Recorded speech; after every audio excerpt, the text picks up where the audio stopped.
Welcome. In last class, we took an example of a rectangular matrix and looked into different subspaces associated with it and observed that null space and row space are perpendicular to each other. In a sense, any vector belonging to null space is perpendicular to any vector in the row space, and same for column space and left null space, and also made a comment that if a vector right hand side vector b has some component along left null space, it will be away from, it will coming out of the column space, and therefore, Ax is equal to b cannot be solved. So, then these are due to the orthogonality between the spaces, null space, row space, left null space and column space. We will explore it in more detail and we will start looking into what is an orthogonal, what are orthogonal vectors, what is orthogonality, and look into the property of orthogonality between the fundamental subspaces.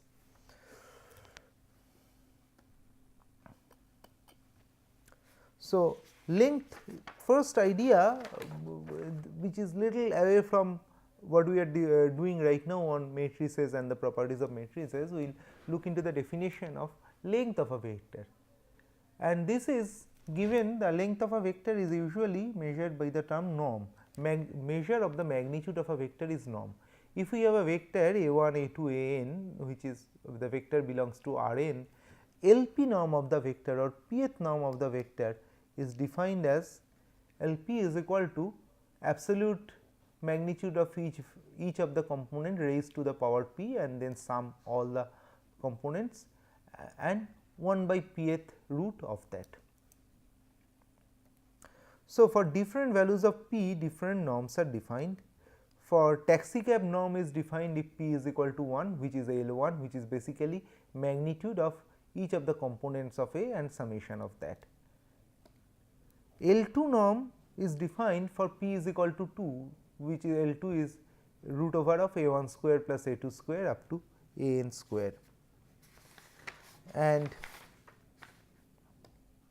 L infinity norm is defined for p is equal to infinity. So, all of these components are raised to the power infinity, and then we take 1 by infinite root of that.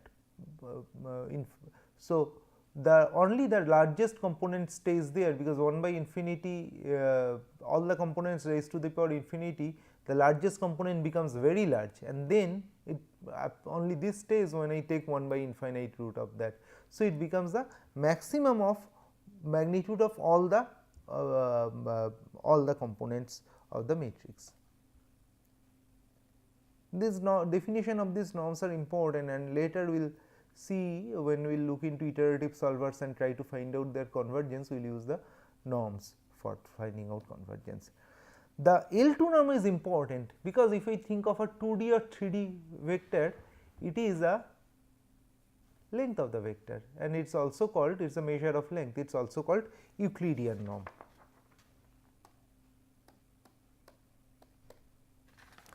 Euclidean norm is considered as length of the vector if I have a vector x1, x2, xn.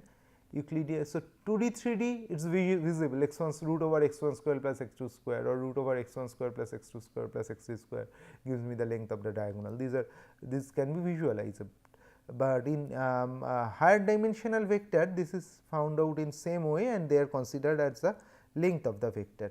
And we can see L2 norm is given as this form, two lines inside inside which x lies, is root over of L2 square norm, which is x1 square plus x2 square plus xn square, is root over of x transpose x when x is a vector. If we have a right angle triangle, the equivalent of Pythagoras theorem, that is the law of right angle triangle still stays there, that the square length of square of the length of two, sum of the square of the length of the two sides is equal to square of the length of the hypotenuse. So, we have two vectors x and y, and the hypotenuse becomes x minus y. X minus y is not the vector, this is not the x minus y vector. X minus y vector, any vector should go through origin, this is translated to get the vector difference. Anyway, so we can write by laws of right angle triangle, x square plus y square is equal to x minus y square, and we can expand them, and then by rearranging and cancelling terms from each side, we can write x 1 y 1 plus x 2 y 2 plus x n y n is equal to 0 or x transpose y is equal to 0. So, if x and y are orthogonal, we get x transpose y is equal to 0, or which is basically equivalent of dot product of the vectors x and y, the vectors will have 0 dot product. So, we can write if x and y are orthogonal, they will have a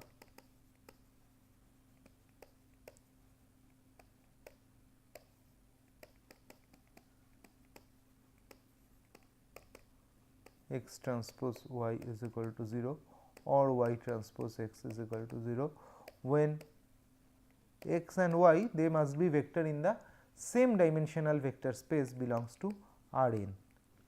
This is important because n can be anything, n can be more than 2 or 3. For 2 or 3 2 dimensional and 3 dimensional vector, we know that perpendicular vectors will give 0 dot product, but there are higher dimensional vectors also, if they are perpendicular, they will give 0 dot product. We will go ahead with this definition of orthogonality. If non-zero vectors are so this idea is orthogonal vectors are independent. If non-zero vectors v 1 up to v k are mutually orthogonal, every vector is perpendicular to every other, bracket should close here, then these vectors are linearly independent. So, this says like if I have one vector, two perpendicular vector, they are linearly independent. If I get another perpendicular vector in R3, they will be linearly independent. In R4, if we get some way another perpendicular vector, all these vectors are perpendicular to each other, they will be linearly independent.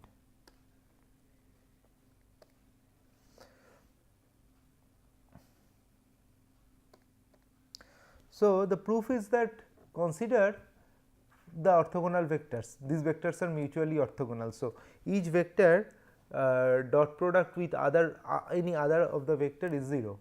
So, and now for linear independence, we have to combine them and show that the coefficients are 0. So, take C 1 V 1 plus C 2 V 2 up to C k V k and show that C 1 C 2 C k is equal to 0. If they are independent, if they are orthogonal, then V 1 transpose V I is equal to 0 for I naught is equal to 1 as the vectors are orthogonal. So, what we will do? We will multiply this equation with V 1 transpose, which will be V 1 which will be V 1 transpose into C 1 V 1 plus V 1 transpose into C 2 V 2 plus V 1 transpose C n V n, and this should also be equal to 0 because the right hand side was earlier 0. So, now V 1 transpose V 2, C 2 is a constant and this will come out, V 1 C 2 is a scalar and this will come out. So, V 1 transpose V 2 is equal to 0. So, this will be 0, similarly this will be 0 and we will get C 1 V 1 transpose V 1 is equal to 0. And now, it has been said that the vectors are non-zero. So, V 1 is non-zero, therefore, C 1 is equal to 0. Similarly, we can multiply it with C 2, C 3 and C k and show that the we can multiply it with V 2 transpose, V 3 transpose, V k transpose and show that C 2 up to C k is equal to 0. So, mutually, so this relationship will only hold when C 1 V 1 C 2 V 2 C k V k will only hold when C 1 C 2 is equal to 0 if the vectors are orthogonal, and therefore, mutually orthogonal vectors are also mutually independent. This is trivial if we look into few examples. This looks very trivial. For example, the coordinate vectors E 1, E 2, E n in R n are orthogonal vectors. Say we have R 2 and we have the coordinate 1 0, the E 1, this is E 1 and E 2 is equal to basically I, E 2 is equal to 0 1. They are mutually orthogonal vectors and they are also independent vectors. in R2 1 0 and 0 1 are orthogonal. They form the simplest basis, the orthogonal vectors form the simplest basis in Rn. Each vector ei has a length of 1, like I and j, I, j, k, they have a length of 1 and they are called orthonormal basis 2 or mutually orthogonal vectors.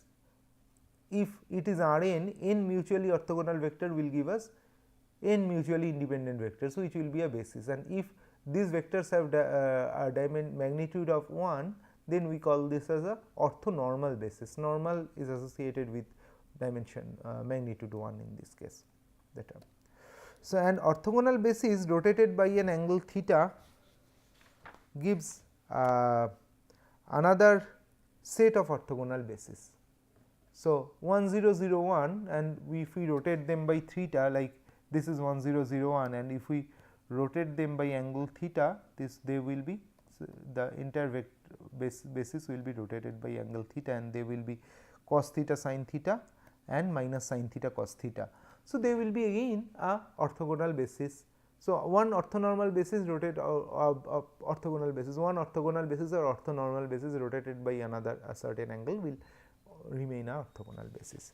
So, there are several orthogonal vectors like that, and orthogonal vectors are independent vectors. Therefore, if we have n orthogonal vectors in Rn, we should get n independent vectors which will form a basis, and it is important and useful if we can have orthogonal basis. Why? Because we can very easily get the components of a vector along each basis and decompose a vector along mutually orthogonal or mutually independent basis, like we do for vectors, for vector calculus or vector algebra. When we have a I plus b j, we can say A is component along x axis, b is component along y axis, and things becomes very easy to handle. Okay. Then comes the idea of orthogonal subspace.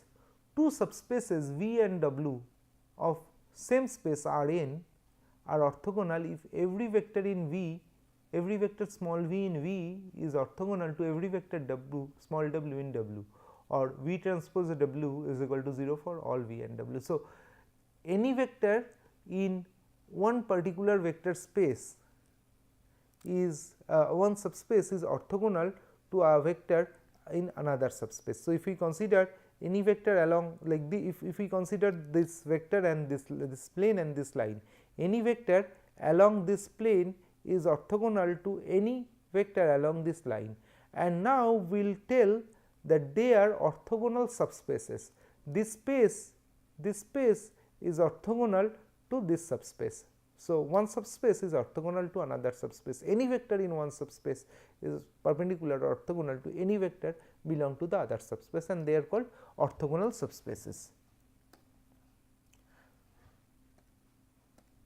Zero vector is orthogonal to all subspace. So, I take dot product of zero vector with any vector belong to any particular subspace, it will be always 0. So, 0 is always orthogonal to all subspace. In a R3, a line may be orthogonal to a plane or a line, like this line, this is 3-dimensional space R3 can be orthogonal to this particular line. So, this particular line, this particular line. So, a line can be orthogonal to a line or any multiple lines, and a line can be orthogonal to a plane also. So, these are orthogonal subspaces. However, and this is again interesting, a plane in R3 cannot be orthogonal to another plane. Why? If we think of quickly, we can think of these two planes, right? Are they orthogonal to each other? It looks like any vector along this plane is perpendicular to any vector along this plane. However, they are not orthogonal to each other, and we can see that let us consider two planes in R3, and there is at least one vector A which is basically the common edge of the planes, and this belongs to both the planes. If we take multiply dot product of this vector to itself, it is non-zero. So, a plane is not orthogonal to a plane, a line can be orthogonal to a plane in R3. It is important that the dimension of the orthogonal subspaces, when we add them up, like for plane the dimension is 2. So, 2 planes they have both of them have dimension 2. If we add them up, we will get a dimension 4. It cannot be in a orthogonal in R3. In R3 the dimension of orthogonal subspaces can be added and that should be less than equal to 3. This is important, you can ponder over it a little more.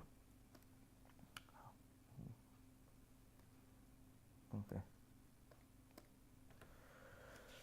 And it gives the fundamental theorem of orthogonality, which says the row space is orthogonal to null space, the column space is orthogonal to left null space. Row space and null space are in Rn and column space and left space null space are in Rm. Remember the example we cited in the last class, we found out that row space is coming orthogonal to null space and column space is coming orthogonal to left null space. However, we will try to find out a proof of this except looking into one or two theorems. It is important that by one or two examples we can verify the statement. However, the proof should be more generalized and should not is not only verifiable, it should be provable. So, we will look into the proof. There are two proofs. The first proof is that null space is a solution of Ax is equal to 0. So, what is Ax is equal to 0? If I try to write down Ax is equal to 0, this is A11, A12, A1n, A21, A22, A2n and comes up to AM1, AM2, AMN and x1, x2, xn is equal to 0.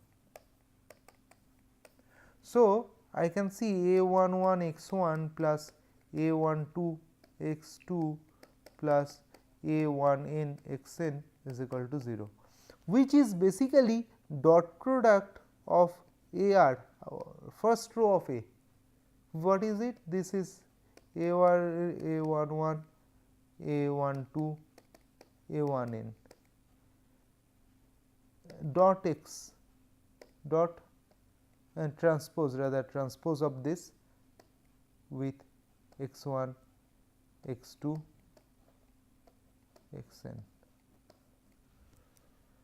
not transpose of this dot x, sorry, transpose, and this will be A11 x1 plus A12 x2. So, each row multiplied with the x vector gives us 0. Therefore, each row is orthogonal to the x vector. So, we can say that row space is orthogonal to the null space. When x is equal to 0, x is the solution of null space. So, null space is a solution of x is equal to 0. So, dot product between any row of A and x is 0 and therefore, they are orthogonal. The second proof is that if x is null space vector, then x is equal to 0. Let us see V is a row space vector. So, V can be considered as combination of rows and we multiply A transpose, which the columns are now the rows of A in columns of A transpose with a vector x. So, Z sorry. So, Z1 first column of A transpose plus Z2 first column of A transpose is basically Z1 into first row of A plus Z2 into second row of A and so on. So, V is equal to A transpose Z is a row space vector because this is linear combination of the rows. Now, if we write V transpose x, which is A transpose Z, V is equal to A transpose Z whole transpose x, and this becomes Z transpose x by the property of transpose, which is Z transpose 0, and as Ax is equal to 0, Z transpose Ax is equal to 0. So, Z transpose 0. So, this is 0. So, V is perpendicular to x. So, any row space vector becomes perpendicular to the null space vector, and row space is orthogonal to null space. So, we get row space is orthogonal to null space. So, what we got, row space and null space both belong to Rn, dimension of row space is R, dimension of null space is n minus R. So, if there are R vectors in row space, there are n minus r vectors in null space. These r vectors, any of this vector in r vector is orthogonal to n minus r null space vector. So, any of this vector is mutually independent with the null space vectors. So, if we have n minus r null space bases which are mutually independent, any of the row space bases is mutually independent with that. Therefore, all r row space bases are mutually independent with the n minus r null space basis. So, this r and this n minus r gives me a total set of n mutually independent vectors, right. Row space vectors are orthogonal to null space vector, therefore, they are independent of null space vectors. So, each of the row space vector is mutually independent of with linearly independent with each all of the null space vectors. So, if get a basis in null space where we have n minus r independent vectors, and we get a basis in row space where we have r independent vectors. So, there are r independent vectors, there are n minus r independent vectors, and they are also mutually independent. So, we get a total set of n independent mutually independent vectors. This is in Rn. Rn, a total set of n vectors, will form the basis. So, row space and null space combining, we can span the entire Rn.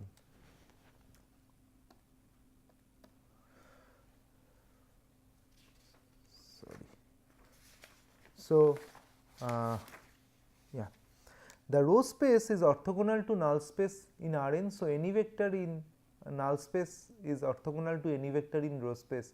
So, our row space vector and a null space vector are linearly independent. N A is null space of A, has dimension n minus r, subspace of Rn. C A transpose is row space of A, dimension r, subspace of Rn. So, if we combine n minus r basis of null space and r basis of row space, we get n independent vectors of null space and row space, and they form a basis of entire Rn. So, we can also write that null space and row space combinedly span entire Rn, because basis of row space and basis of null space, they are forming basis of Rn. So, they are spanning entire Rn. So, null space. So, for example, this is null space and this is row space, they span the entire Rn. So, in Rn, in the main vector space, if there is something which is not belonging to row space, that must be in the null space, or something which is not belonging to null space, that must be in the row space, because combinedly we get the entire space. Okay.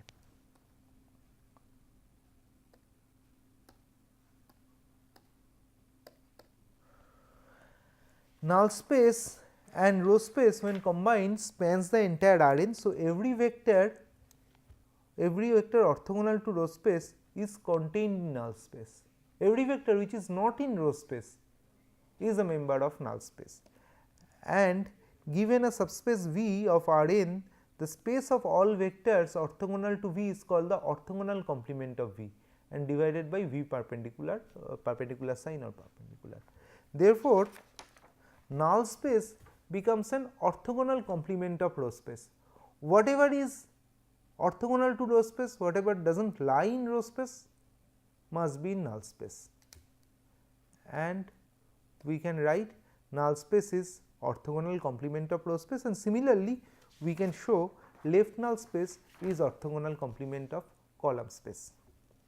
So, now if we start looking into A x is equal to B, remember last class we took an example and observed that they are perpendicular and the null space, row space, column space, left null space. So, started from null space, row space, looked into column space, left null space, and saw that they are perpendicular. Now, from more general sense, we are coming that they are orthogonal complement. Left null space and column space is also orthogonal complement. I am interested specifically in column space at this stage, because something which does not belong to column space, now we know that they belong to left null space. If the B vector does not does not lie on column space, then x is equal to B is not solvable. That is why I am specifically interested in column space and left null space. So, if I can say that B has a component along left null space, B is away from column space, entire B is not a column space vector, and x is equal to B is not solvable. So, we will look into solution of x is equal to B from the ideas of orthogonality, orthogonal complements, etc. X is equal to B is solvable if B lies in column space. Left null space is orthogonal complement of column space in Rm. So, if any vector does not remain to column space, it will have some component in left null space. It may be entirely in left null space, or maybe a combination of some uses some basis in left null space and some basis in column space, maybe a combination of that. Or we can say that, say this is the in Rm, this is the left null space and this is the column space. Now, we get a vector B which is away from, which is not on the column space, which comes above the column space, and it must have two component, one is along left column space and one is along left null space. So, if a vector B has some component along left null space, it must not be in column space. Therefore, x is equal to B will not be solvable. X is equal to B is solvable when it is entirely on column space and B does not have any component in left null space. X is equal to B is solvable when B has no component in left null space, or B lies in column space and is orthogonal to left null space. That is, for existence of solution x is equal to B, B transpose y is equal to 0, B whenever A transpose y is equal to 0. A transpose y is equal to 0 is left null space equation.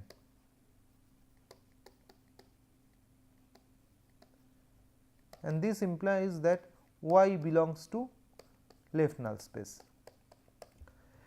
And then B transpose y is equal to 0 will imply that B is perpendicular to y, or y which belongs to left null space.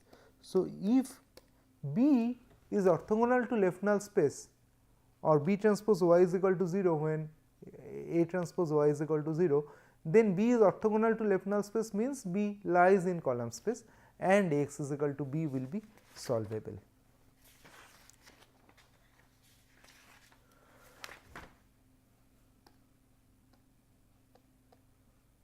X is equal to B, x is equal to 0. So, we look into solution of x is equal to B further. X is equal to 0 is the null space solution.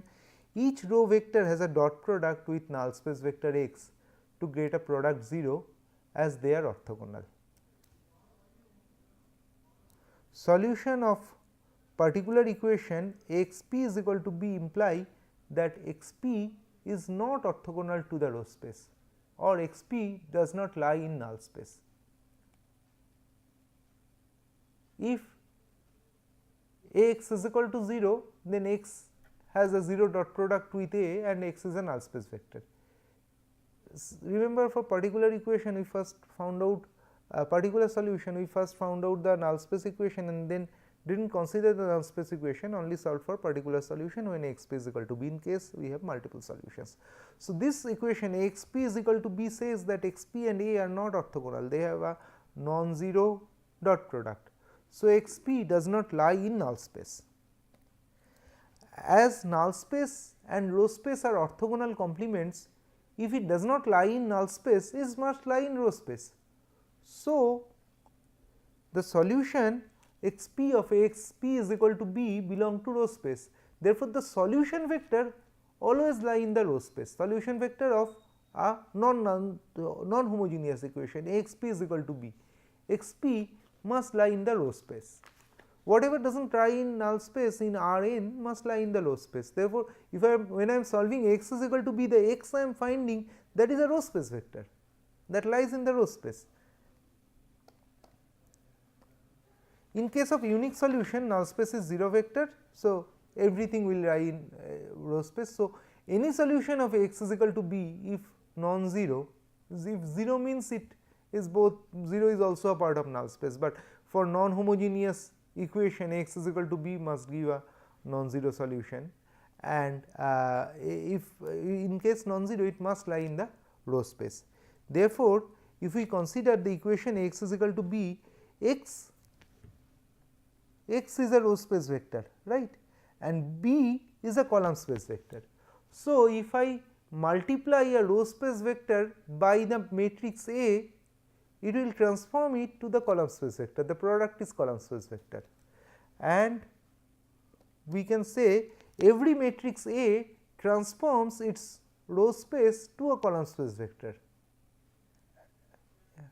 And in a sense we can try that, we can take a row and multiply with A, and the product will be nothing but a column space vector, a combination of columns. Now, this is a these two are two few like last few discussions give us a few important one very important theorem of linear algebra, which is we call fundamental theorem of linear algebra, that is X is equal to B, solution X lie in the column space, lie in the row space, sorry. The row space vector X is any row space vector, let us consider, multiplied with A will give me some B which is in the column space vector. Whatever does not lie in B in Rm must lie in the left null space. Whatever does not lie in row space in Rn must lie in the left null, in the null space, and any null space vector when multiplied with the main matrix A will give me the 0 vector, X is equal to 0, the null space equation. And this is pictorial representation of the fundamental theorem of linear algebra, that I have a row space which has dimension R, which is perpendicular to a null space which has dimension n minus r. Now, and there is a column space which has again dimension r, left null space has dimension m minus r.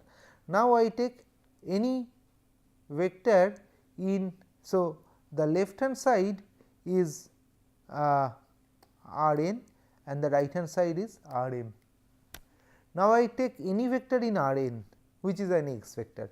It has two components, one is along the row space, another is along the null space. The row space component when multiplied with the matrix A will go to the column space, X is equal to B x. The null space component when multiplied with A will take us to the 0 solution. And now, if we get AXR is equal to B, which is in the column space now, if I invert it, this is a mapping, the row space is being mapped to the column space. If I invert it, column space will always have a unique mapping in the row space, because this solution is unique. The null space solution is non unique, anything multiplied with null space can take me. So, if I have another null space vector, that would have been taken me here. If I had another null space vector, that would have been taken me here. So, and based on this null space, we could have different values of x, we could have different values of x. So, outside null space, if x lies outside row space, x is equal to b can have infinite solution. If x is in row space, x is equal to b has exactly one solution. X is equal to b is solvable if b is in the column space. If b is away from the column space, x is equal to b is not solvable. And xr is in row space, axr is equal to b is in the column space. Every matrix maps its row space to column space, and this mapping is invertible. So, you can get an exactly same x. If I invert b, if I put multiply b with A inverse, we will get back to xr. However, the null space mapping is not invertible, it can take us to anywhere in the null space. 0, A inverse 0 can take us anywhere to the null space. Xn is in null space, Axn is equal to 0 is a 0 vector, and the final solution Ax is Axn plus xr is equal to b plus 0 is equal to b. And this is pictorial representation of the fundamental theorem of linear algebra. Now, what remains in question is that in case b is not in the column space, of course, it has no solution. But if we think from a statistical point of view or from a point of view of optimization, there can be something which approximately satisfies the equation. B is not in the column space, but B has a component along column space. Can we solve for that part? And we will look into subsequent classes what should we do in case x is equal to B has no solution, B is not on column space, but B has some component in column space and some in left null space. What is the solution for that? So, we will do it in the subsequent classes. Thank you.